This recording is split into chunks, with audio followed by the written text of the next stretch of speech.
Somebody call a doctor because bad medicine is back. That's Diamond Dave Damone. This is the Appleton Oak. I'm Mason Quinn. Folks, today we are getting back to the Bear. This is season 2, episode 1. I am so excited. That first season was full of anxiety and some amazing stories as well. So let's hope they can keep it going with season 2. Yeah, look, I'm not going to say I was surprised with season 1 because so many people had requested it and it got so many awards. So many people had put it over, but I didn't expect it to be that good. It was really unlike anything we have ever watched on this channel. So keeping my fingers crossed for season 2. I'm going to be cautiously optimistic, but matching up to season 1, that is a tall order, chef. Heard, chef. Heard. Yeah, so really looking forward to seeing what this season's going to bring us. Last season was an absolute banger. Love that y'all were right on the dot on that one as well. So hopefully we continue this pressure cooker of just craziness that we get injected to. Let's get it going. Let's go!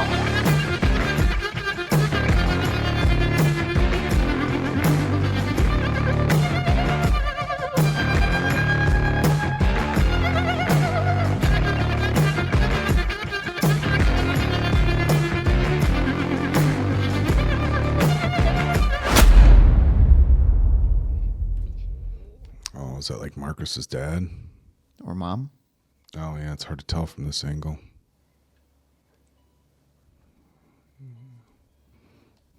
I'm guessing mom, yeah.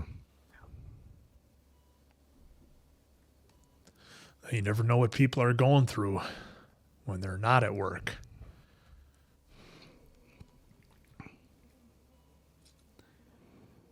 Yeah, this is a very interesting open. Well, it looks like a house, too, not a hospital, I'd bet, I don't think. I mean, judging by that chair and the curtains. Well, and the door being right there. But the machinery. Yeah, it could be, a hospice care or a nursing home. Sometimes if it's an exterior room that has a window looking out. I hope he weather's gets to visit changed. that again. That's Chicago, all right. 2 more months, guys. Stop it. Well, actually, month. No, probably later this week. Engine turned right over. That's good. It's a very good sign. You folks who never have to scrape the ice off your windshields, you're so lucky. I've been spoiled with the old remote start for a lot of years. Every once in a while, I'll forget to leave the defroster blower on, though, and still have to go out and scrape.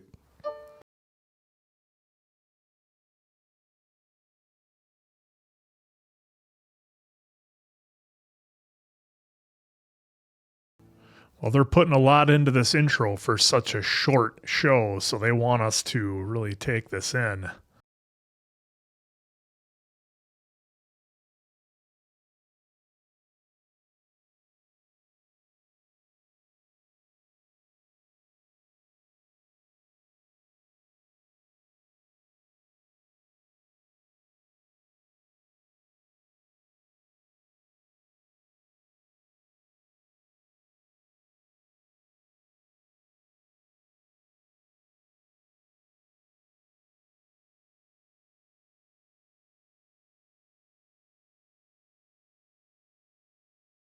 What a jam.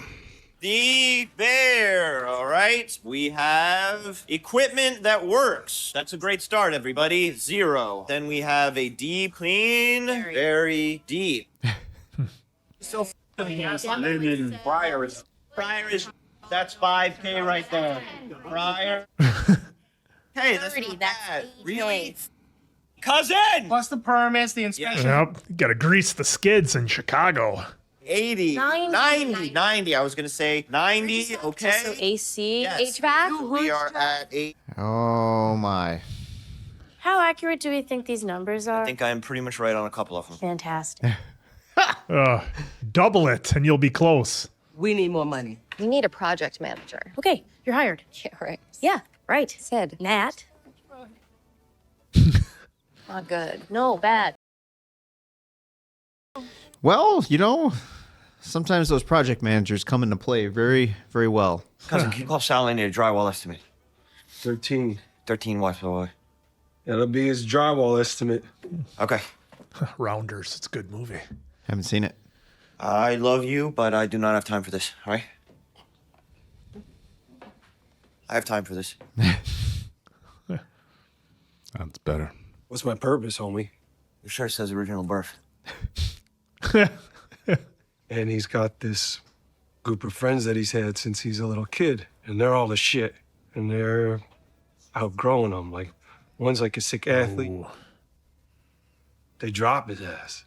They just cut that fucker off Why do they do that? because he's got no purpose. Been here a long time. You feel me? He's got some insecurities going on right now. Big time. I'm afraid one day I'm gonna wake up and you guys are all just gonna just drop this ass. Richie, I'm not gonna drop this ass. Whether they're able to deliver that straight.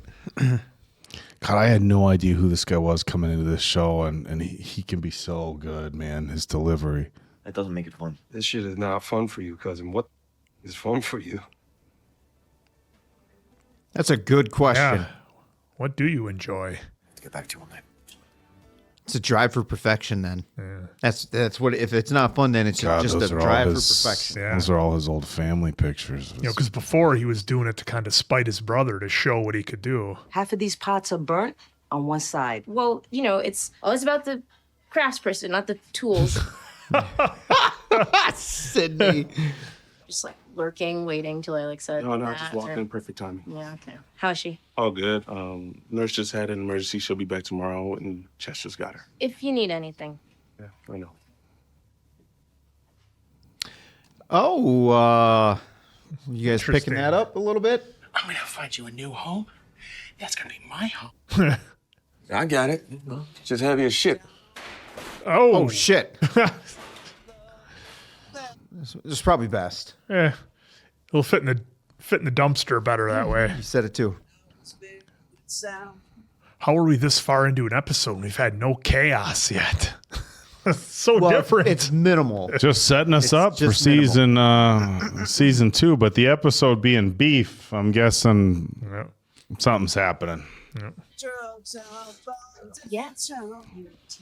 Yeah, going to be interesting to see how these two mend Yeah. their relationship, or if they even do. Well, and the music has been a setup for this whole episode. It's been very mellow, very calm. You're missing an IRS stipulation. Which IRS stipulation? The one that says businesses have to have all previous debts be current Yeah, but we're on a payment plan. and complete before any new business license is granted. Oh, All right, so that's definitely true. Okay, great. I can figure that out. got to pay your tax, man. Sydney asked me to be project manager. Really? That's interesting. What did you say? That it was interesting and that I'd think about it. We need a project manager? Yes. Yes, we do. You know, who's going to approve all these insane interest rates? Oh, that's nice. Carmy, go yourself. Some good news. Everybody is food certified except for Ibra, who just needs to be renewed, and Richie, who actually has never done it because. Richie. Yes. Oh, That rep will sign off on another rep who will come and look at stuff and then sign off on a different How rep. many reps is that? Many, a lot of reps, yeah. But it's gonna be okay, All we have to do is just stay calm and make sure. Why'd you tear Fenway? Why did I tear Fenway? It's been there for 5 years. Fell through a wall. The Red Sox. Ah, What has it been hiding for 5 years? 3, 4. oh, look at this. He's Yeah. been trying. There was a time when Mikey was maybe on some shit, and he thought that if this place were to burn down, that maybe there'd be some insurance. Got money. it. Thank you. I just want to say that I think the explanation of Jewish lightning does cement it as something that we shouldn't say. All right, this is salvageable. Do you know where the tape is? Tape is packed. It's up front, okay? Jeff, you fell through the wall. Corner. You okay? Yes. corner. Hey, why don't more people start businesses? Well, Gotta stay calm and take it step by step. No, I know. We will. Not the first hole in the wall I've fallen through. No, It that's is. what you were saying. Cousin, you do me a favor and get the paint from the crawl space? I'm on the operating table right now, cousin. Purpose, chef. The point, chef. Thank you. purpose. See how that's like There's a hole in the wall. cut on the bottom? Yeah. Is there more money buried in there? Oh, the project management. Timing on my side is not great. Never is. Never is with anything. There's not enough money. Make it work. Never is. Where do you get more? Hole in the wall. Oh, perfect timing. No. Perfect timing. I love this place. I love this city. I want to start our first business here. I want it to be a real business, an honest business with honest partners. Going to Jimmy? No. High level dining and hospitality and Looking She's for got partners. the earpiece. You see that? Yeah. We drafted a quick term sheet that specifically lays out not only our business prospectus, but an execution guide as well as a return portfolio. Richard, will you turn that Jimmy! It is Jimmy. I thought it'd be other people they were going in on. You wanted to franchise this place. You wanted to open a restaurant with me. How do you know? Because we found your money. Oh. Oh. So he told him. Yeah. Oh, wow. Came right up front. No, he definitely didn't put it in the bank.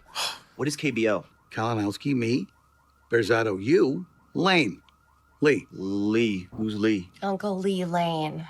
Oh. How's it not making you insane? I don't mind it. Lucky you. Kind of calms him, I bet. Crawl space had a goddamn alarm on it. And Mikey's fucking Kevin McCalliper. Caliper. The password is Go Fast Boats Mojito, all one word. Yeah, Go Fast Boats and then Mojito, all one word. Okay, so just to be clear, because, I can't hear correctly.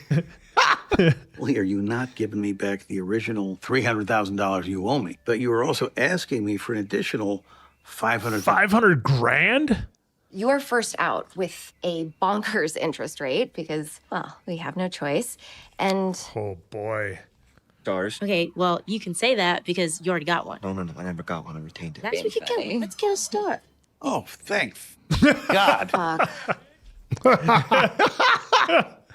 Can I tell you a story about complete and utter failure? Look, we don't pay you back by the end of 18 months, and it is yours. What's mine? All of it. The building and the lot. Well, Carm. Yeah, car. What do you think? Whoa. Going big. We don't pay you the money by the end of 18 months. Worst case scenario, you helped out your nephew. He blew it. You're out 800 grand and you can make 2 million. And then we are done forever. Jimmy, I wasn't going to tell you about the money, but we need more, okay? And we need a partner. And that is the truth. And there's the pitch. What do you say? He's absolutely going to do it. Family. Family. How long will it take you to open? That is a great question. Well, I mean, great partners ask great questions. There it is. Jimmy King is in. Jimmy King. Kind of, he's not one of the most likable characters. With Jimmy's injection, it's going to take at least 8 months to get into profit, which, to put it generously, is tight, given it's going to take 6 months to open. 6 months? 6 months. Yeah. Paperwork. That's being What, confident? Cocky. crazy. You guys, crazy. Dude, we have 18 months to pay back that loan. Is there anything we can do? He's not going to collect on it right away at 18. You want a star? I think it'd be nice, yeah. Godspeed. Thank you. Start looking into crew? Yeah. Natalie, do you work here? I'm still thinking. Okay, we're gonna have to find people that want to learn, which is gonna be possible, but it's even more difficult to teach people how to give a shit. Good night, Jeff. That's true. That's very true. It's not their business. What do they care? Yeah. I got a bunch of those stains But a out. lot of small business owners don't want to. Okay, I see you all bright and early tomorrow. Yeah, night chef. Hi. It's our gal, Tina. Tina. Yep. Oh, I would have fired her in like episode 2, 3. If you obviously feel free to say no, this is probably insane and it would just require a lot of training and a lot of training. Is she going to offer her spot? I think so. Well, season 1 spot. Yeah. You were talking about the new Sue and I guess. Oh, yeah, I can ask around. I just don't know anybody off the top. No. Tina, I'm asking you if you, There we go. how to be my Sue. Yeah, if you, I guess, I don't know, if you want to be my Jeff or whatever. My Jeff. Yeah. My Jeff. Yeah, All Tina. right. Oh, Oh, Christ, you're very strong. Very, very strong. I am. Quiet. Don't think I've ever heard it be quiet in here. Definitely not. Good evening, Chef. Good night, chef. I felt like there was a lot of symbolisms in this episode with like the whole Yeah. And some other things in there too, but and like, okay, right 300 grand doesn't go as fast or far as you think. Oh, he's got it framed. Nice. Hey, guys. All right. Thanks for today, Bear. Yeah, you're welcome. Oh, we'll see you tomorrow? We'll see. Okay, well, I'm choosing to believe. I think I'll leave early. I mean, there's only so much we can do without permits. Feels weird though, right? Very, yes. It's too chill. Well, I don't know. For a change. What are you gonna? No idea. It's been nothing but work. I'll see you tomorrow. They don't know what to do Okay. with free time. Totally relate to that. I'll have like 2 hours. You're just like, what am I going to do with What, myself? what do I do? I'm like a dog off a leash. I don't know what to do. Do I just go back in my living room and just shelter and wait for some chaos?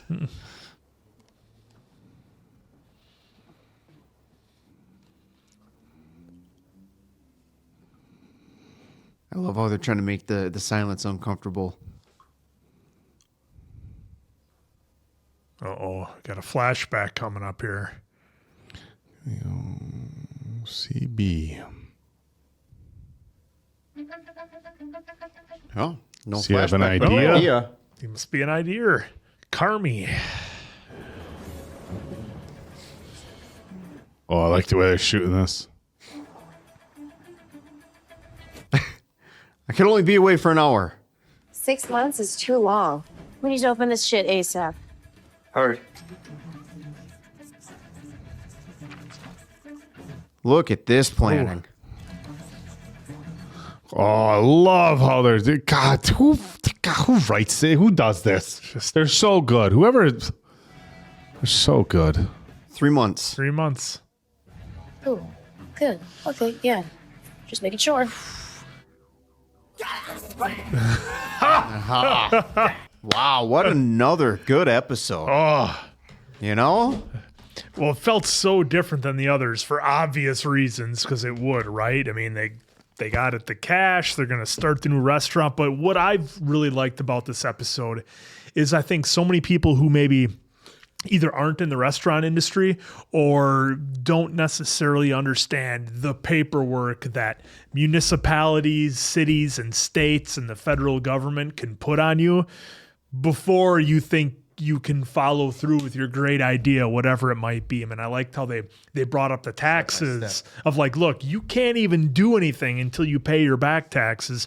Oh, and then you got to get the permits for this, the permit for that. It's Chicago, so you're gonna have to grease somebody's skids. That's how things tend to work down there. So I've heard, allegedly. But they just, I love how they brought all that out, because when we left off on the end of season 1, you're thinking, all right, they got some cash. They can just throw money at this. They can get this place all set up the way they want it. And it's not that easy. And in fact, they needed another $500,000. And they had to go back to Jimmy. I wasn't sure if they were like interviewing prominent business people in the Chicagoland area, but then I'm like, well, they would never bring him in with the alarm going off. So then when it was just Jimmy and all three of them are making different pitches, I really enjoyed that. They got the alarm going off, Jimmy's going nuts, but yeah, they needed another $500,000 to make this happen. And even then, they've only got 18 months to do it. Otherwise, they give Jimmy the $2 million essentially value of the lot, which is another thing I'm glad they brought up, because it brings things kind of in perspective as to where we're at. Like, okay, you're sitting on this lot that's worth $2 million. That's a lot of cash. And you think that by, investing in it and using your skills that you can grow it to even more. And that's the whole concept of this whole second season, I would think. So really excited to see how that plays out. The big moment, I think, that we kind of have to talk about, I don't know how you guys felt about it, but between Carmy and Richie And, Richie's kind of down there seeing everything happen so quickly and kind of move beyond him. And he's worried about, getting dropped. And look, that's a genuine concern for him because he's not a super highly rated chef. He doesn't have Sydney's business acumen. He doesn't have Carmy's outright skill. And as well as the skill of some of the other chefs, Marcus, Tina, etc. He's not quite there. So he's probably doing the math, looking around and seeing, I'm kind of the weak link here. So totally justified the way he's feeling, I think. But I like that they at least had that talk. So, for me, that was kind of the big takeaway of the episode, other than it's never as easy as you think.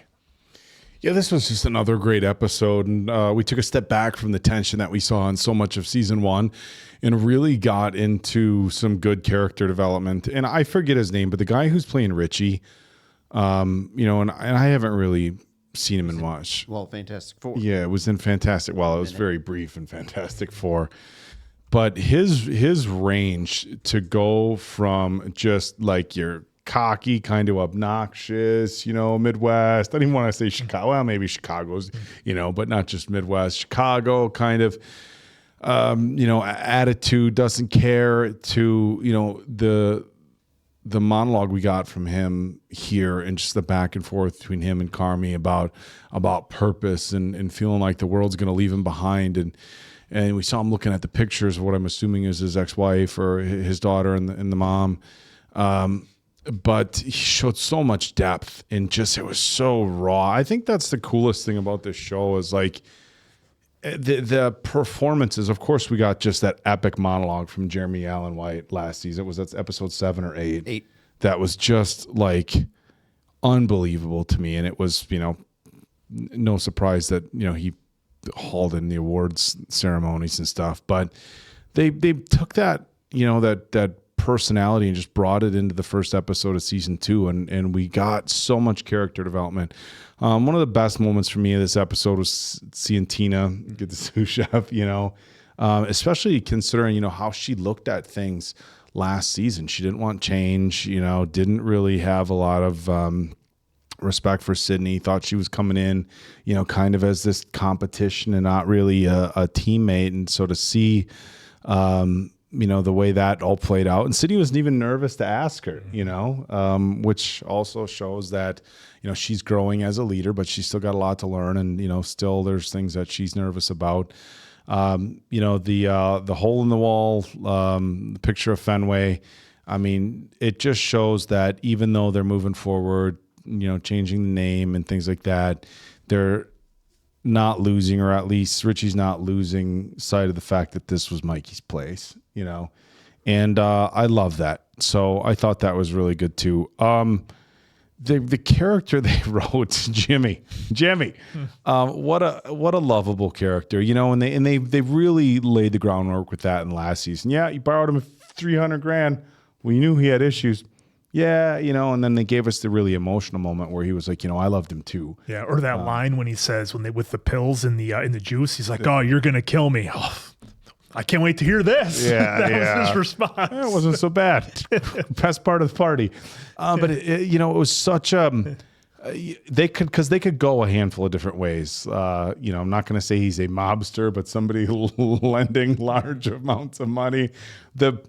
The party last season, it felt very Sopranos. It felt very, very Sopranos. Spoilers, I haven't seen it. Yeah, we won't spoil it, but for those of you who know, it felt very Sopranos. But, he was he's just a guy who's clearly got a lot of money. And, he's at a point where he's okay sharing it with people. And it's just, family is very important to him. And, he likes seeing other people succeed, and I'm sure, as his character is written, he's probably done his fair share of, not so, up and up things. But when it comes to this, he's good with it. And look, the fact that, I like the fact that they put in, hey, look, it's Chicago, and the lot's worth $2 million, because there's a lot to be said for that. In these big cities, real estate is just key. I worked at an event in Bellevue, Washington. And so I'm staying at this Marriott, right? This was in May. Across the street from Marriott's a mall with a Prada, Louis Vuitton, his Lifetime Fitness, JB Howie Steakhouse, the convention center. You look out the window, there's the Microsoft headquarters and everything in Bellevue. It's, it's 15 minutes outside Seattle. And right across the street from the hotel, they built this, I don't know, 60-story, 80-story skyscraper. It's huge. And right in front of it is this old photo studio from this thing it's in pretty rough shape. There's nothing there, but the lot it's sitting on, and the owner won't sell it.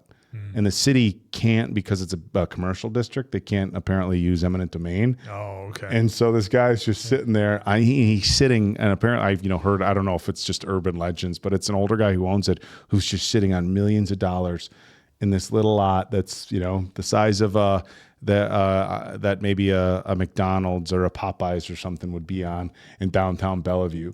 And it's so cool because, I think about that. I've been out there the last few years. And when you think about, okay, you're on a corner lot in Chicago, restaurants, all this. Oh, hey, look, if the restaurant doesn't make it, yeah, you lost your now $800,000, but you can get a few million back. And to be honest, the way they all pitched it, Carmy's 18 months. I might be foreshadowing a little too much. Do we really feel like if they're not turning a profit in 18 Jimmy's months? like, hey, you said I want it back. No. There's a chance, because remember, he wanted a lot. Yeah, well, he wanted, but look, he's also seeing that Carmy is making a real effort. And, and if the restaurant, let's say they're doing good or better, and they still can't make the payments at exactly 18 months, again, I don't know what the sort of time frame we're going to be looking with as we move forward in this season. But on the other hand, Jimmy could be looking at it like, there ain't no, this is my chance. From the business and standpoint, he wants to help save Carmy, because he may look at him like, hey man, remember how he said you can't start at fucked? Yeah, that's how he can't start. I forgot that line. How could you forget? That was the line. But I mean, look, if he's saying, Carmy said I would sell for $5 million, $2 million. Look, they sold it somewhere in between. Look, maybe if you had to sell it, Jimmy takes care of some family members, but I don't think that's the direction they're going with the show. But in any regard, Marcus's stuff with his mom, that's like, oh boy. You assume it's his mom. Yeah, you assume it's his mom, or maybe it's an aunt, or who knows, grandma. But it showed a very vulnerable side of him, and he, he's a very physically imposing individual. It looks like he's just a huge dude, but he's articulate and he's passionate about his baking, and he's very well. I don't want to say well-mannered and like he has good manners, but like the way he carries himself and everything. And so it's like they're showing his development, and I'm wondering if we're going to see, some ups and downs from him this season on a personal side that might conflict with, the restaurant business. And that's what that setup was. Well, they put a lot of time into that scene for such a short show. And look, and maybe, for maybe it was just part of showing how meticulous he is about, things that he cares about. We saw the time and the effort he put into making donuts, and now we see him taking care of somebody. He's putting the lotion on the hands. He's wringing out the towel. He's just being very meticulous about of taking care of things. And I wonder if that's kind of the theme moving forward. But phenomenal first episode for season 2. Yeah, with Richie, hey, he's been taking personal strides to improve himself. I mean, they made it pretty obvious there with Sid, Carm, and what's sister's name? Sugar. In the office there, when she went through the wall, I mean, he stated out some of the things about his breathing and everything like that, saying that he, take back the harsh things that he was saying before. Yeah, did the countdown. Yep. And trying to see that personal growth, which the insecurities of, you'll cut me. I don't think Carmy would ever cut Cousin unless he absolutely had to do it, because it was hurting the business, or maybe hurting himself, or whatever the case may be. I just don't ever. I think they're too loyal to each other, because again, in my eyes, they each hold a piece of Mike, and that's the person they cared the most about was Mike. So having those two, basically around each other, they're always going to have that piece of Mike centered. I just now caught they were playing it back. I just caught they have a tape deck in the background. I love it. Yeah, the I tape love deck. it. I love it. I love it. Well, it's funny in the playback when I think you were talking, Quinn, when he was having Richie was having that speech with Carmy downstairs about the cutting me or whatever, the insecurity about it. There was the Red Sox cup down there too, on the table. Touch. So I just caught that now. And then yes, of course, seeing Uncle Jimmy back was fantastic. I'm 50-50. Part of me is like, since they are family, maybe let's just say they don't make it. Maybe Jimmy would, kind of let it go. But at the same time, they did make it a point to be like, hey, I want the lot. And you can't start it fucked and all this other stuff. He was also very happy that Mikey didn't put the money in the bank. He was very happy about that. So maybe that's another piece to the puzzle of like, well, maybe Jimmy, I mean, we've seen it, right? All the kids got knocked out, like you mentioned on Xanax. And he's like, I'm okay with this. So maybe there is another side that we are going to get a couple layers pulled back on Jimmy to get a better understanding, because right here, again, it makes me kind of think, well, it could go either way. Maybe we'll get something later on in the season where it's like, all right, definite this or that. It seems like part of Jimmy is almost amused by this whole thing going on and what the team here is trying to pull off. He's almost like, again, I can't wait to see if this happens. And, really once you take the financial risk away from him, and he seems like a guy who it doesn't even seem like the money is the thing. He's like, really? You're going to try to make a go of this regardless of the cash? No, I think you're kind of right on those tracks, because Jimmy seems to be financially secure, especially if he's given all 300 grand here, another 500 grand there, especially another 500 grand. I mean, the dude's almost given $1 million to this one store. So I would just assume that Jimmy's kind of well off, especially with some of the background they've kind of alluded to and whatnot. And just this whole setup episode to tee us off on how the season is pretty much going to go with this timeline is going to be, I like how they did that, because now we're set on this like pressure cooker, so to speak, with Carmy having that silence. Been there, with Sid too, like, oh, I don't know what to do. This is the first time where we've actually had time on our hands. Been there, even when, even now, just getting some free time, I'm like, I don't know what to do. Like, this is weird. You get those days where like everybody leaves the house and you're like, oh, what do I do now? I can do anything. It's such a weird feeling to have, because you're running around in a circle and do nothing. Then you waste time thinking about what you can do. And it's just a unique experience. I'm sure a lot of you have experienced that before, where you just have yourself nonstop, and then when it feels like the world stops, you're like, I don't know. But I do like the timeline and how they all came back after having it seemed like a couple minutes, even though it was longer than that. They're all like, yep, we got to do everything now and advance our own timelines 3 to meet months. this. So I'm really looking forward to seeing how they're going to accomplish all this, and I'm sure there's going to be a lot of speed bumps on the way. Yeah, and there wouldn't be a level of chaos in here, the way things are going. So I wonder if that's why they threw in the alarm, just to add that tension that we're so used to having. In Well, this, that's the thing too. I know you kind of there's not that much chaos, but there was just it built towards the end. There was a soft chaos, and it was kind of like you said, it built little by little. You just kind of have to kind of see it or hear it in that case. So, all right. Well, this was season 2 of The Bear. That's Diamond Dave. Episode 1 of season 2. Episode 1. What did I say? This season 2. That's season 2. That's 2, episode 1. That was it. We're just getting started, folks. What am I talking about? That's the Appleton Oak. I'm Mason Quinn. This is Bad Medicine. We'll see you right back here for more of The Bear.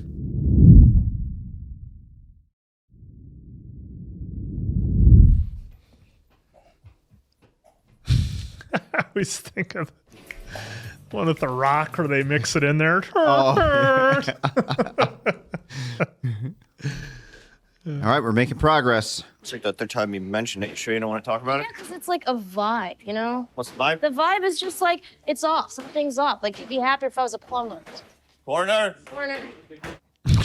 Look Look, it's probably hard for your dad to be supportive because he doesn't understand that this job doesn't pay much, it doesn't amount to anything, and it doesn't make a whole lot of sense, you know? Laying it out. When are you gonna see him? Tonight. Mom's birthday dinner. That'll be nice. Yeah, super. Are we still good to jam on menu later? Yes, yeah. Okay. Come on, French guy. Yo, Oh, I'll call him back. Bronze rulist? Those are actually 2K. You can get the Naperville nickel. Are you feeling okay, Nat? By the way, you look a little pale. Is it the Naperville nickel? Fine. Just, sometimes I look like February. Sure. Hey, where's the phone? Oh, Marcus just broke it. Can you order a new one? Sure. Shove it up You your know- ass. We'll talk to you later. I didn't pick up on it last episode, but she mentioned she was sick, right? She got a baby on the way, Baby on the or way? is she like sick? All right. All right, gentlemen. I'm taking over this operation. Now, before we can execute it... Marcus, we got putty? We have to move everything out before we scrape. Richie, you're not listening. Look, I don't want to choose sides, but it seems like moving the lockers is the best way to do this. Wow. Marcus, I never thought I'd see the day where you'd form an actual alliance with Neil. You take half the guys in the dining room. There's only Good? 3 guys. I need all the hands to move the lockers out right now. Okay, fine. We'll do it your way. You take 2 guys. It's still your Go. fucking way. No, it's not my fucking way. There's not sides. There's one way. It's the fucking right way. Watch this. You call Mom? call Mom. Natalie, I'm trying to head up this operation. I'm trying to assert my... Cutting corners never works. But in this kind of a situation, what you need is an alpha, and that is not fact. They can smell his pheromones. They are weak as shit. What are we doing? You're shitty. I didn't want to do it wrong. You're shitty. You didn't want to do it wrong. You did call Mom, though. Thank you, Marcus. Yeah, but you were wrong. Okay, chefs. What a scene between those three. I want everybody to stay sharp, so we're going to be sending you guys to culinary school. Oh, awesome. Here we go. Ibra, this is going to be a really great way to take advantage of our time here. I don't want to wear a uniform. Okay, well, you can discuss that with the school. It's not that kind of uniform. It's exciting. Okay, yeah. When do we start? I love that Tina's excited for this. The fridge handle, it's breaking. Yeah, it's breaking off. Yeah. What was that on the locker? Some numbers. Yeah. Do we see that? Oh, he's about to snap. Guys, I think I know the answer. Please shut the up. This cucumber, He made he's it got to his. tell him, Mom. He didn't want to Now move we it. gotta do You his can't get new a grip box. on All right, it. hey, Mikey's got it. still Thank you. Thank you. Marcus agrees with me. Oh. Okay, hold on. Fuck. Don't open it. What's going on? We're gonna cut it. Oh. Oh, boy. Just leave it. Is that why it's so heavy? Safety squints.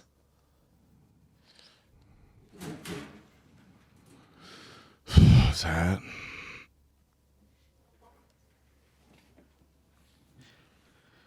Whew.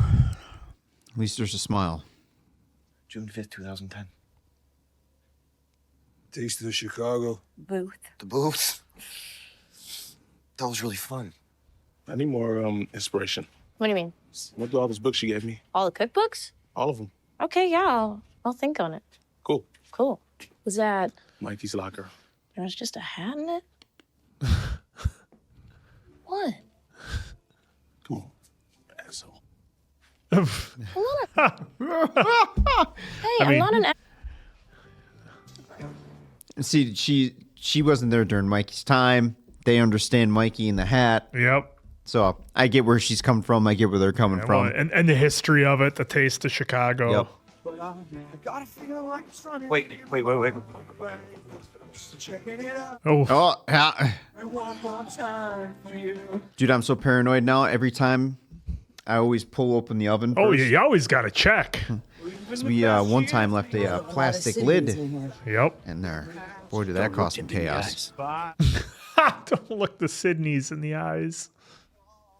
I was thinking like beef, There's that shirt again.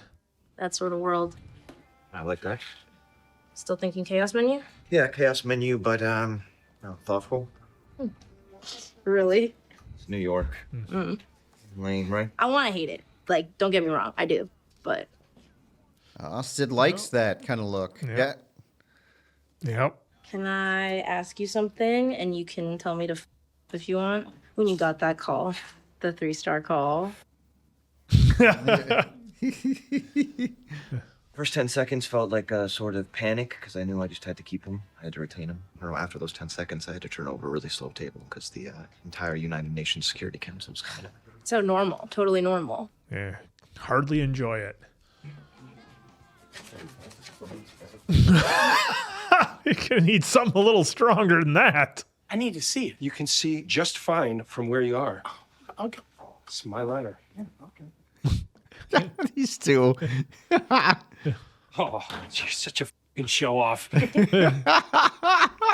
And I will grant you that it's gained some traction in recent media cycles. Mold is a buzzword, yeah, for sure. A buzzword? We are on Cousin's schedule, Neil Jeff. What's your middle name? What's my middle name? Yeah, like what's your middle name? Lawrence. Well, Richard Lawrence, I'm telling Mom now. Don't you... Just get some bleach. You'll be fine. I dare you. Call Mom. Mom. I'm gonna call Mom. Call Mom. See what happens.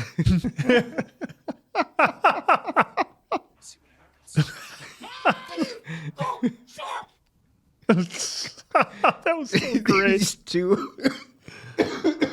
I'll be sending you a link to the board so you can access the class notes at the end of each day.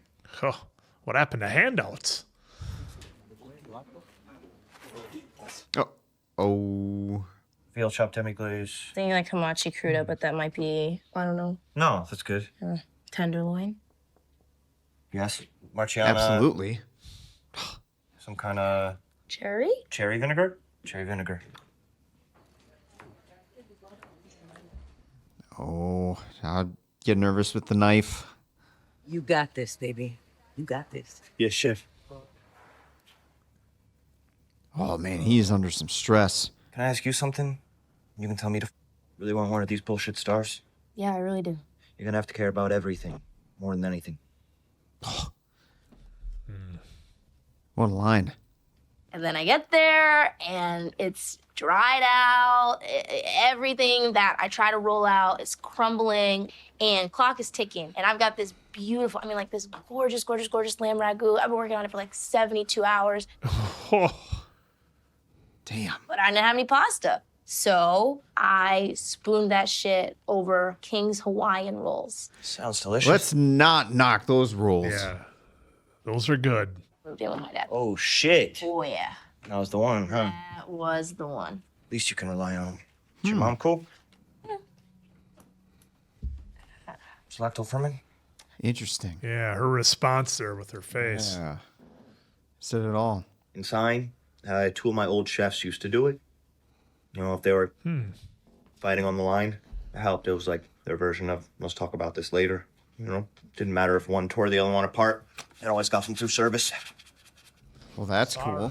Hey, look, she's doing it. Yeah.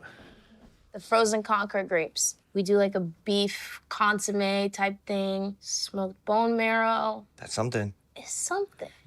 I don't even really know. Mikey died, and Okay, I what's just going never on here wanted to now be in with this her? place at all. Then my other brothers. Quite the mess. Look at the puddle by her feet. Yeah. Oh, it just keeps burping up. So much is about to change. Am I just here to try and force everything to stay the same? But then I think I could be good at this. Fucking toilets. Who doesn't want easy? Who doesn't want to just fucking be okay? Like, I haven't even told anyone I'm pregnant. Ah, there it is. We knew it, or we suspected. Well, we didn't catch it last episode, but we caught it this one. This time. I definitely already sent the one of the flush valve gasket. I don't even think that's where the issue is, because the drip's coming from the shut-off. She's talking to the plumber like a therapist. Okay, fine, Gene.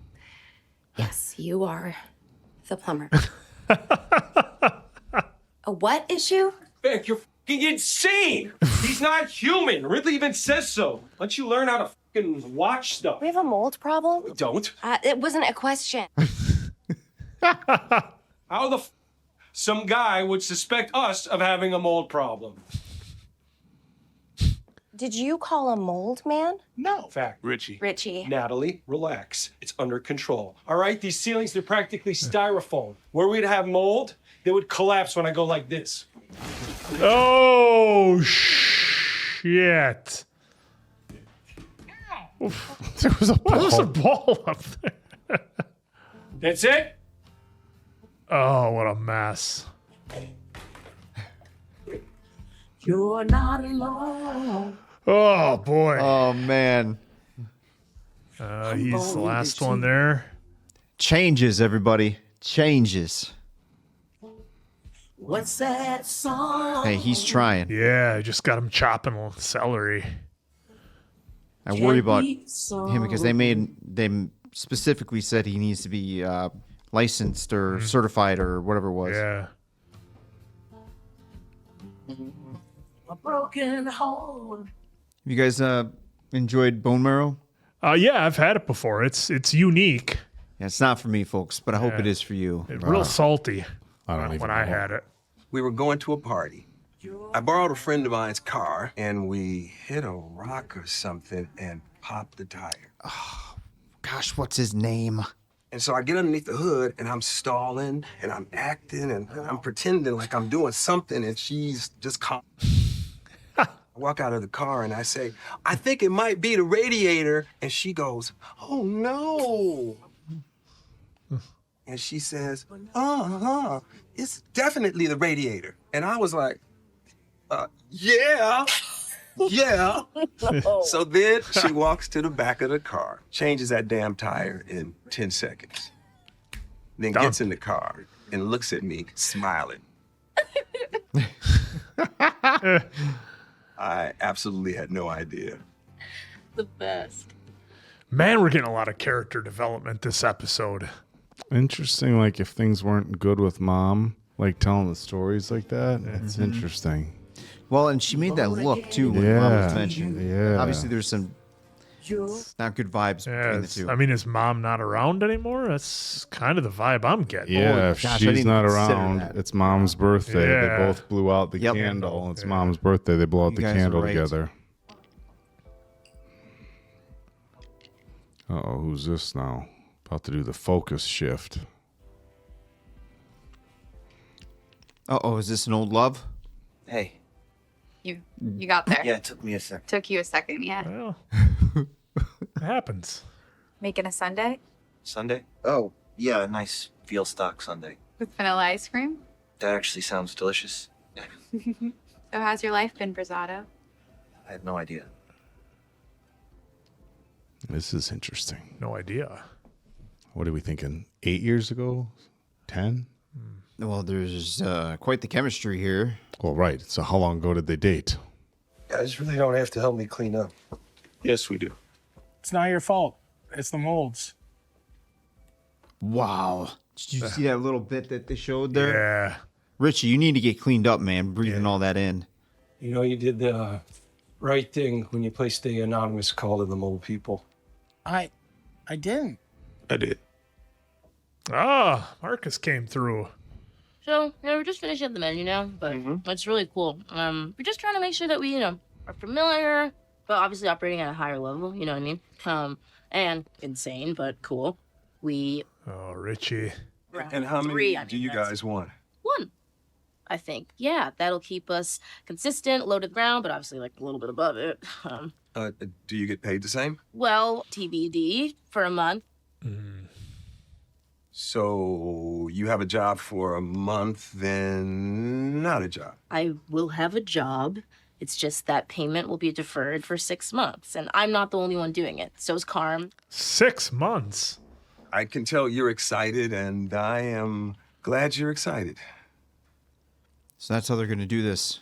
Yeah. I also want you to know that cousin Monty always has a job for you at Boeing. Okay. If you decide to make I decide to.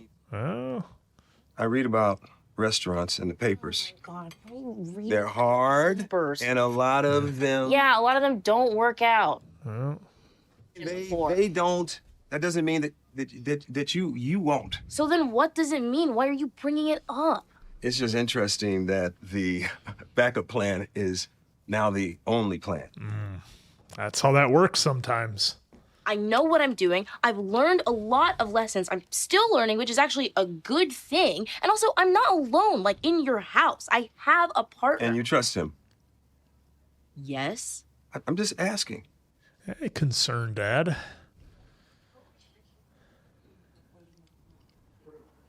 He's also having trouble letting go.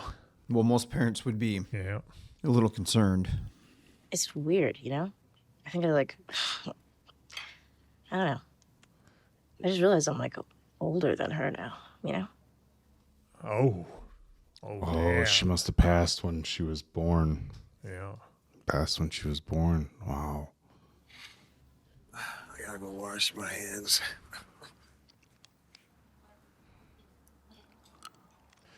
That's why she wanted to hear stories about mom. Mom passed before when she was little. You're a doctor now. Almost a doctor. I have 6 months left in my residency. What kind of doctor? Emergency medicine. Wow, that sounds intense. Very. It isn't chill. Right. Mm-hmm. It isn't chill. Is that something like you get to pick that? You do. Do you remember Katie from Roosevelt? Maybe.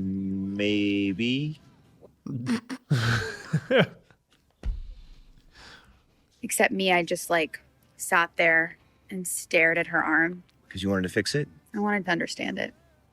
Yeah, different mindset. Mm-hmm. How was that? That was Roosevelt, or? No, Mrs. Kelly's. She emailed me a couple of years ago. She was asking advice. Her son wanted to become a chef. Well, what did you tell him? I told him, don't do that. Should really listen to myself. Why? What are you doing? Opening a restaurant. I love the name. The name? You don't remember the name? Of course I remember the name. No, I don't think we even. Oh, definitely. Wow, they go back that far. How could you remember the name? Because you're the bear, and I remember you. Oh. Oh. Holy shit. Is this her 100% supporting this dream? I mean, Well, I think she's saying good for him. Chase the dream. For sure. Oh, we could cut the tension here with a knife. Why don't you just wire it to be safe? Deal. Yeah, no, that's clean. Yeah, that's clean. I'll just get your contact information. Oh, smooth. Oh, smooth. 555 555 09 09 02. Oh, he really Yep. was holding back on that. I really hope that's the real number. Oh, he didn't give her the wrong number, did he? Unless he's thinking I can't complicate my situation with a love interest. No, here. I think it's more. I don't want look to at ruin the her. connection there. Well, no, but Oh, remember what wow. he told Sydney? It has to be your everything and the only thing. Oh God, dude, Can't have it, Oak. Can't have romance. Can you fucking can it for a minute? Can't What I have it. think is, well, I don't think you're too far off that path, but I also think because of his dedication, he knows that he is not going to give her probably 1 ounce of what she deserves. Yeah, he's not the kind of person who can have a relationship Guys, given what did his she industry. say? What did she say she does? No, 100% understand. They're both. Yeah. They're busy. Yeah, she's Yeah, going to be. so they can both never see each other ever. No, they both understand that each other has busy schedules and very ambitious career goals. Absolutely. And that they could relate to each other. So it's not going to be one person sitting around saying, "Why are you never home? Why are you always working so hard?" Yep, that's right. It's two incredibly ambitious people that had moments of serious connection. By the way, the acting, again, as always, phenomenal. You still have to see each other for it to work. But it felt like he might have been giving her the wrong number. It's either because he told us his phone number earlier in the episode, I thought, but I don't remember what it was. Or maybe that was the restaurant's phone number. Maybe, yeah. But it seemed to me he was either not comfortable giving her his real number because he's like, oh man, how am I going to get into this? I'm trying to do this restaurant. So that's why I don't necessarily think he gave her a fake number. I think he was just hesitant to give her the real imagine number. like you haven't seen somebody in years. They were super shocked to see each other, right? somebody that you had a deep connection with. They obviously had a deep connection with. He talked about his dreams of opening a restaurant. That was the conversation. She remembered it. He thought it was a huge deal that she remembered it, because that's like so often in relationships, it's the little details that often matter the most. And let's say it was just some conversation that they had 10 years ago, like, I'd like to open a restaurant. What's the name? And he's like, there's no way somebody would remember that. That's a big thing for some people. Like, you remember what my dream was down to the detail. And I was like, oh God, is he, because I kind of took that too. Like, is he going to be like, I just don't have time for this. He's also, been in an up and down emotional state with everything happened with Mike coming back to the restaurant. So is it just like, I'm not going to give you the number or the right number? And then I just felt like there was just such a wave, like the connection there was so strong, and it felt familiar. God, it sounds so cheesy, but it felt familiar, right? Like they were kind of like, there was this awkward tension. How do we move forward from where we're at here? But whatever happened between the two of them, it's kind of like you pick up where you left off. Their language was on the same like level and everything. It was almost like a yin yang. Yeah, they're very much her personality. very much so. Well, he's got a lot of stuff I think he needs to work on before. He can be going. I mean, he's cooking in around her, but until the number. sleep. And the other thing is that's like, look, I will say this, and if you're a little older, you might understand. And look, even if you're a little younger, when you're like going through your own like career dreams and something, and you have, your ideas of what you want your own success to look like, and somebody says, oh, I'm going to be an emergency room doctor, it almost puts you in a spot where, you shouldn't, but you kind of like, oh, well, I'm doing this, like, what are you doing? Well, I'm going to be a doctor. What are you doing? Well, I'm going to do this.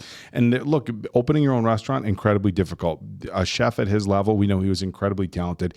He's done it all. So that's not to say that he's not, wildly talented or that he's going to be successful. But I think sometimes that's tough. And that's running into, you can take love interest even out of that. Just sometimes you're running into an old friend. And just like, oh, what are you doing these days? Well, I do this. And your friend's like, oh, well, I do this. And I'm a doctor, or I'm a lawyer, or I do this. And it's just hard to be like, okay, you're at that point in your life and I'm at this point in my life. It's like what Richie talked about the previous episode. I mean, it's a lot like that. The people are moving on. They're doing this. They're doing that. And you could tell Richie felt a certain way about where he was at in his life. And I think there's a lot of uncertainty for Carmy. And maybe he felt that. And look, there's that pressure too. Like, all of a sudden you see this old love interest, and if you want to impress them, right? You want them to think like, look, things have been great for me. And if maybe he doesn't feel super confident about way things are going with the restaurant, or that, I'm a restaurant owner, because there's a difference between like, oh, how have you been? What do you do? Oh, I own this restaurant. I own the Four Seasons. And it's like, stop by for dinner sometime with your family versus, hey, I'm trying to get this place up and going. It was where's your building? Oh, it was the old original beef of Chicago. The other thing that I did find interesting though, is it looked like he was at some sort of like smaller corner store, right? He wasn't at like a Target or a Walmart. To me, it felt like a gas or a Whole Foods. Like a cool So that's where he was at. Yeah. So she's still got to be in the neighborhood, right? Why would she be there? You know what I'm saying? Well, right downtown Chicago. Where else would you need an ER doctor? Well, that's what I'm saying. Yeah. So it's like they still kind of live in close-ish proximity, or maybe her family lives close. But yeah, you're right. She's got that little hand cart. That whole scene was just, I feel like we're saying it every episode now. There's either a conversation or a dialogue that happens where you're just like, God, just the talent. The talent, and I get you have to be given a great script. Because we look, this is what we do. We do reactions, and we watch a lot of TV shows. Seen some good actors who are actors. Just what do you want me to do with this? And then we've seen some films where it's like, I really don't know who this person is, and they come out and they just absolutely crush it, and you're like, wow. And I feel like we're getting that every episode. Yeah, Well, for me, the biggest thing that I've took from this episode, and there was a bunch of great stuff, a ton of character development in this episode, but the line that Carmy had to Sydney about this has to be everything if you want to do it. It's got to be the only thing. That coupled with the conversation Sydney had with her dad about no backup plan. And the number of times that I've heard people who achieved something at some high level where they're like, I didn't have a backup plan. It was this, or I was going to be homeless. No plan B. And there's no plan B, because if you have that plan B, and this is what people have said in numerous documentaries or whatever, look up whoever you want. But when you have that plan B, it's like, well, if that doesn't work out, there's always the work at Boeing. I could always go, land the planes, like Sydney was saying, right? So if that backup plan is there, you have that safety net. So you're never going to be driven quite as hard as if you've got nothing else. And it's like, if you don't make this work, you fall down the hole and that's it. There's no vine to grab. Like, this is it. And I loved how they hit on that on this episode. Like, to be the best at whatever you choose, especially a chef, look, that's got to be it. It's got to be everything and no plan Bs. This is all we're doing going forward. So I absolutely loved that they had that in there, piggybacking off the previous episode of just how hard it is to get a restaurant. I've been at a few seminars where Arnold was like, it's not like he made it up, but he likes saying it. My plan B was to make plan A work. Yeah, just like in that movie we people watched. Be like, what are you going to do if you're not? I'm not even going to try his accent, but basically when he was getting, what are you going to do if bodybuilding doesn't work out? What's your plan B? Plan B is to make plan A work. Yeah. And then when he decided he was going to get into movies, what are you going to do if the movies don't work out? What's your plan B? Make plan A work. It work. Yep. Yep. Plan A work. And the other kind of question I had in here, and I don't know how you guys took it, but with Ibra at the culinary school, I'm not sure if he's somebody who's just been cooking a certain way for so long. And, I don't know if it's something with like maybe arthritis in the hands or just nerves or what it was, but he was definitely struggling. They showed us that. Well, they showed the celery on the floor and he was still there late cutting. Well, what I took from that particular scene is at the restaurant, everybody kind of had their own duties. And, whether it's anything difficult with his hands or coordination or arthritis because of his age or other health reasons, just what they showed him doing, the chopping, and they give you the close up. You're like, okay, he was way slower than he's Tina. way slower. Yeah. Is it a case, we'd have to go back, what were his day-to-day duties at the restaurant? And did they include doing those like fine motor the fine motor skills? Yeah. And it's good, I think, that they want to send him to culinary schools to learn about, like, I'm not even going to pretend to know what they teach you there, but learn about, obviously, making food, but, how to prepare food, what makes a dish right, what's not. And versus learning how to cook in certain regards versus going through the actual, I don't want to say smaller tasks, but those tasks that have motor learning. And I wonder if he's not going to struggle and maybe lose some passion for what he's done. Like, look, this isn't what I do there, Like, let's say somebody was a baker, for example. You're rolling dough, you're kneading dough, you're mixing flour, you're doing all that. And again, I can't speak as to whether there's any sort of fine motor skills there, but not like chopping foods, it would be significantly different. Yeah, and I think it's because it reminds me of, I remember when I was working in Tool and Die, they talked about when you would go to Germany to train as an apprentice, all you would do is file for like a year. You do nothing but file the pieces down and get the edges off, and that was it. So that's how I can kind of relate. A year of learning how to file? Just filing, yeah, the certain way that they like it done. So I can relate to him having to just do the celery a certain way. And the other big bombshell is Sugar's having a baby, just kind of, at least for me, out of the blue. I don't know if you folks maybe pick something up on it, but yeah, just another great episode for me. This one was, again, they're showing the build of everything that we're getting to and the little moments of tension that they drop in and realism are great. Well, I took the baby thing as, look, they've offered her a full-time job and it looks like she's putting some work in there. I don't know that they made it super clear what she did previously for work, but I think we're getting a lot of this episode just about people being willing to take risks for something they believe in and something that they're passionate about. Yeah. And we're getting that. We're getting it with Sydney. We're getting it with Obviously with Carmy, Tina loved the idea of going to school and learning, but for our guy, he had to, like talk himself into it, and I think that's what we're showing for Sugar. It's like, hey, are you going to take this job as a project manager? Like, where's this restaurant going to be? Do I have to leave a normal job that has a security? I mean, for those of us that have been there, when you're expecting a baby, you start taking inventory on a lot of things in your life. Am I in a financially secure spot? And if you have other opportunities, like I took a massive career. You guys were there when I did it. I took a massive career jump. 6 months, 7 months after my little guy was born, that, things ended up working out great for me. But, had they gone in a different direction, I might have been in a real bad spot. And when I did it, there was a lot of people who were like, hey man, you got a 6-month-old. You sure you want to make this kind of career change? And I just wasn't in a spot that I wanted to be in. I had a good job that was paying me very well with great benefits, but it just wasn't where I wanted to be. And I took a huge risk.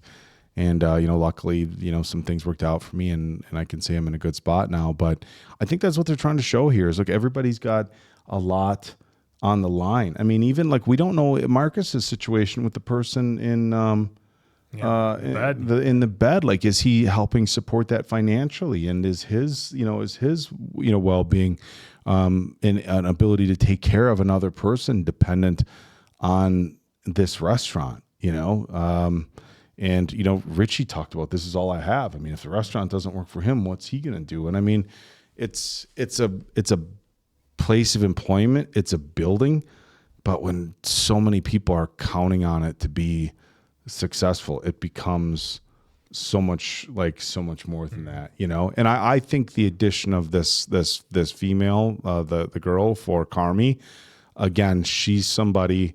You don't get to be any kind of doctor, less an emergency room doctor, without working incredibly hard, making a ton of sacrifices, being wildly intelligent. And it's somebody who I think is going to be able to relate to him in a lot of ways. Even the pressure. I mean, there's a difference between working very hard and working very hard under very stressful and pressure situations. And like they're showing Carmy, like, look how much of a boiler like situation we had last episode. But at the end of the day, or last season, at the end of the day, they're serving people food. Now, that's not to say that their jobs aren't incredibly important. That's how they put food on their table for their own families and whatever. But they're serving people food. Now, the woman who's coming into his life is an emergency room doctor. So you want to talk about pressure and what's on the line. I think she's very much going to be able to understand a lot of the things that he goes through, and to find somebody that you have, romantic interests in or whatever that can understand that's it's not always common. But I loved the dinner with Sydney and her dad. That was really heavy, telling stories about the mom, and then you kind of basically got, okay, they're celebrating mom's birthday.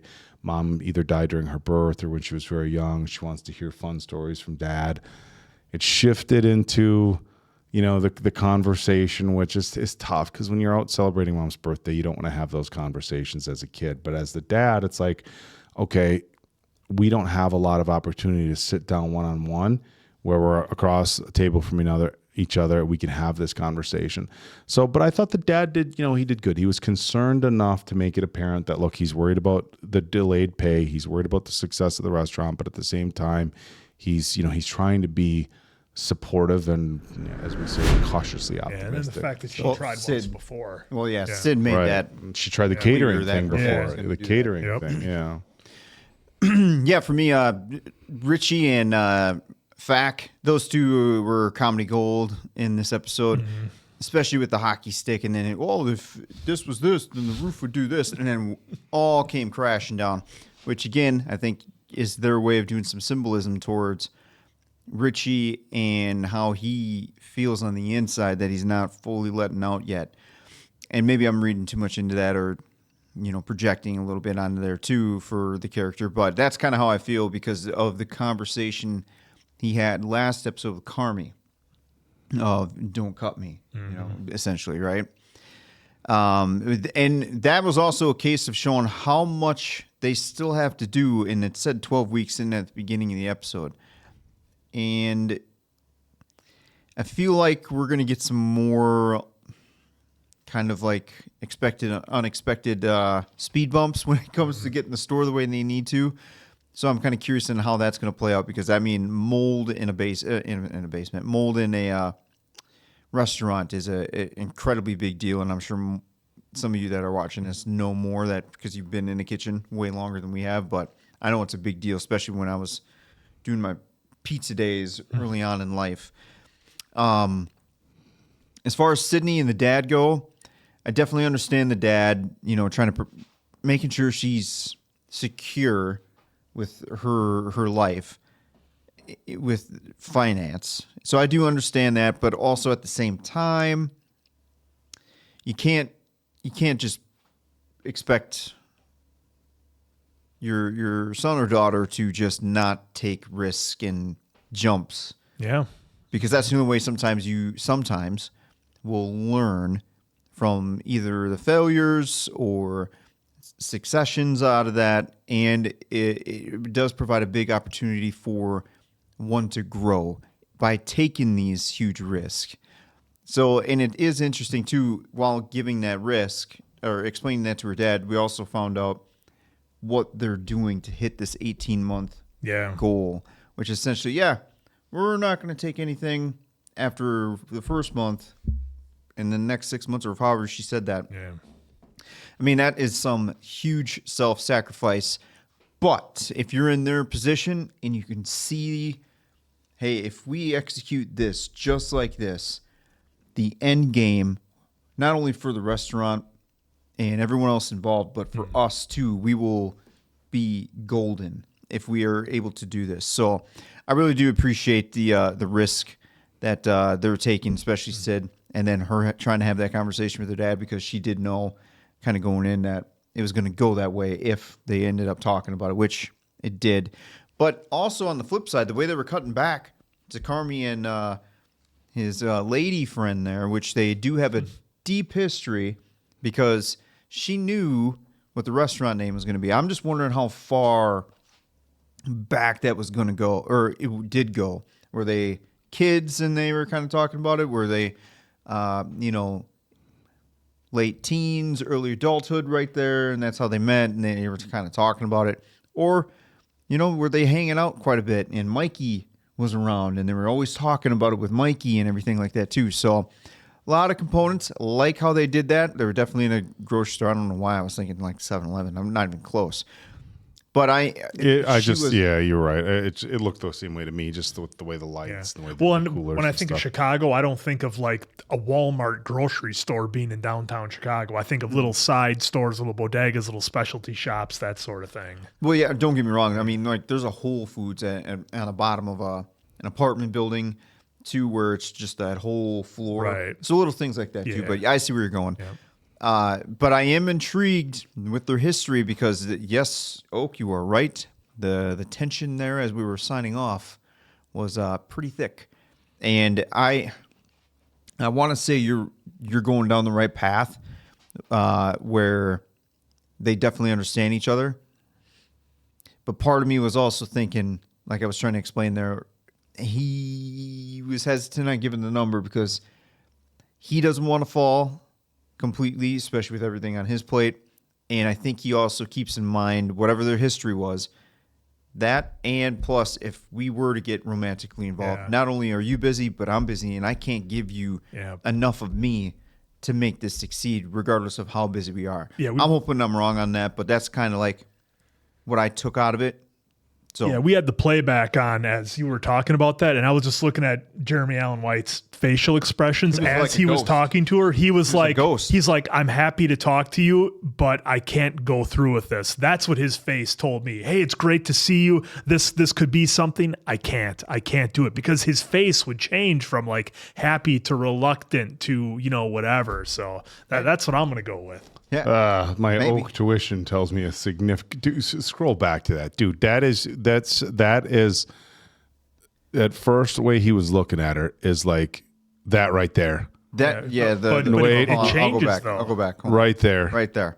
He's in dead shock. you. Now she's looking at him smiling. She's happy to see him. Right there. And he's like, "Fuck, it's oh you." my God, like this woman was like the love of my life. And here she is. That look right there. Dude is, but dude right is, there, he's like, oh, no, shit. no, he's so deep in nerve right there. It's not even I'm with Oak on funny. that. That's like the look of like, what do you say to the person who's the one that got away? You kind of just thing. walked right back into my life, and my brain just, I don't know what to say. Right And before they cut, though. No, it's like, but because do you want to, like, if you all of a sudden you feel all those things right away, do you want to make yourself vulnerable right away? Like, think about that. Think of everything. And look, and we don't know how they broke up, but if you were like, okay, or wow, were they ever together? That was, Yeah, see right there. Just before they cut, that was the look of, well, I can't do this. Oh my God. You didn't even see it. Go back I and show saw him the Diamond exact Dave. look. Just, That is just before they cut. And this is the last thing we'll go on. No, here, but we will go scene by scene. He's here. He's doing the thing. It's like, 6 more seconds or so. Right there. Boom. Done. I Can't understand. do it. It's What the fuck are you talking about? He has a look like, I can't go through with this. I've got a restaurant. I got all these people depending on me. I have zero time. There is no That way is- I oh can my be God. romantically You are linked up so with an old far flame. off base. You're just looking for a lurve romance. You are here so for him. far off base, dude. It's not even funny. You are so far off base. I just felt opinions vary. Your quinstinks might work well with survival situations, but as Opinions far as a vary. guy who just saw like the love of his life come in and he doesn't know like how to handle this situation because it is such an overwhelming wave of emotions being there standing in front of her and not knowing what the right thing is to say. How much do He I doesn't know how say? to control it. He's Mr. Control, Mr. No. High No, tension, high dude. pressure. No, he was controlling it. I think He just, dude, like, what Yeah. do you have you? Okay, let's just be. Have you ever been in that situation? Nope. So, folks. No, I'm going to stop for a second. Have you ever been in that No. actual situation where Nope, somebody that but- you were madly in love with and you hadn't seen them in years, and all of a sudden you're standing in front of them and you're single and they're there and maybe things didn't end the best and all of a sudden you're there. It's like, what do I say? What's the right thing to say? You have to say the casual, like, how have you been? Like, you have to throw that bullshit out there. But when you shared something like so special with somebody and all of a sudden, and it's one thing like, I was if- just reading his body it's language, not the dialogue. well, you did a shit job with his body language. If it's somebody you see consistently, right? Like you break that up in an axe and you see him at the gym or wherever, or maybe you never see him, but shit went sour. It's when you have situations where you break up because you're young and you're at just a bad point in your life and you get older and maybe you realize you were both at fault or whatever. And when you haven't seen somebody for years and all of a sudden you are one-on-one, because it's different if you're in a group of friends and it's just passing, because then you have to be like the bullshit, like, oh, hey, what's going on? Hi, good to see you. How's the fam? And then her friends are there. Oh, yeah, great to see you too. Well, hey, it was good running into you, blah, blah, blah. Versus just a one-on-one, nobody around. What do we even say? You're not in any hurry. You don't have anywhere to be. Dude, you read this. Tell him in the comments. I think you're wrong, Oak. But nonetheless, I do think it's a mix. I think they have a history. It was awkward. Oh, they have She was history. confident and she was happy to see him. But I think he was, again, I think he wants a wall up because of everything that he's going why through. he and he was- can't give enough of himself if the opportunity's there. slow with the phone number. But it could be one of those things too, where like I definitely understand where Oak is coming from. And maybe in that moment too, he's trying to figure out like, man, if there's an opportunity where we can make it work, how does that work? Because she just told me she's this, I'm doing this. Can it work? Do I give her my phone number? Or, I feel like there's a lot that's going on in those moments with those two, which is great because she's super excited. You see his build up and roller coaster of like where he's holding back excitement, but then he's also like, and then the reality. Do hits him. you want to be that? Do you want to be that vulnerable? You know, put yourself out there. Look, the flirting back and forth about the restaurant and stuff like that and the Venmo, that is not. Oh, I'm too busy. That is clear as day. That is clear as day complete flirting. connection, And then flirting. she just threw it right back out there. Gus, I'm gonna have to get your Ask contact. for the number. She's a hey. She played that smooth. Like, I guess I got to get your contact information.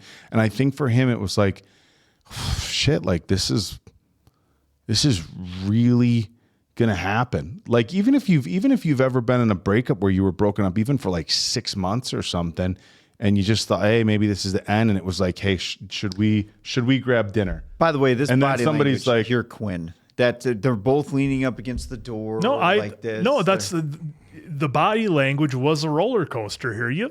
Prior. Play it back and you'll see how it changes. What I'm saying about and now. his facial expressions, absolutely. Of course, they're into each other. They probably dated before, absolutely. I'm not saying like they were both like, "Ooh, I'm not into you." There's not a minute of his head that's saying, "I'm too busy for this." We'll find out, I'm sure, in future episodes. He's trying to wrap this conversation. And then we can gloat. Well, we've gone 26 minutes. Doesn't matter. On just the love interest. There's so much more to it. The show is that this show like this is nominated for awards. People don't just request this because they want us to watch it and then shut it off. They want to get our take on it. That's why we do reaction channels. And this is a very deep episode. And I'm telling you, if you've been in this situation, you know. If you haven't, then it's hard to relate. But if you've been in this situation where you run into somebody and it's like, what the fuck do we do now? No. We find out on the next episode. There it is. Right? Only go. Isn't that what we do? All right. Only go Diamond forward. Dave, were you good? Yeah, no, I'm good. Okay. Again, Nat being pregnant. We didn't catch that in the last one, but when she, in the beginning of the episode, that's when it kind of clicked with me. Like, oh shit, she said she was sick. So it kind of over my head there a little bit. But this episode, we got it, folks. Yes. We got it on that one. Yep. Great comedy with her talking to the plumber as a therapist as well. That was great. Just because you thought it was like going to be like her husband or like a good girlfriend or something. No, it's just the plumber. Yeah, now we get to find out how is she going to tell him, because we've seen Richie and Carmy, because he's so normal compared to the two guys who are living pure chaos. Yep. Like that's why they're kind of like, we're going to keep you right here at Arms Bay, kind of thing. So really looking forward to seeing how we're going to go in these next couple episodes. And by the way, I hope they keep up Richie and Fax love-hate relationship. Oh, that comedy is much needed in this show. Yeah, and then throwing Marcus under on top of it was great. Oh, love Tina's enthusiasm about going to school, and what's his EB? Yeah, Ibra. I do feel for him a little bit there because it's such a huge change, and where he's at in life now versus probably where he could have been. He probably would have been way more excited 20 years prior. I'm just taking a wild guess there, but he was struggling to open that up, which they made clear. And then I loved how they showed in the cut Tina's cutting, and then very smooth, like she's a pro. And then him again, I know we'd have to go back to first season to kind of see exactly what responsibilities and roles he had, but he was very hesitant. It seems like he has a hard time dealing with change right now, but they did show, which I'm glad they did, of him working and trying to improve himself regardless of how long he was going to be there, because they had that mess around him and everything. So because he would have hoping for a good turnout. He didn't quit. He didn't quit. All right, folks. Well, that's Diamond Dave Damone. This is the Appleton Oak, always searching for love. I'm Mason Quinn. This is Bad Medicine. That was The Bear. We'll see you on the next one.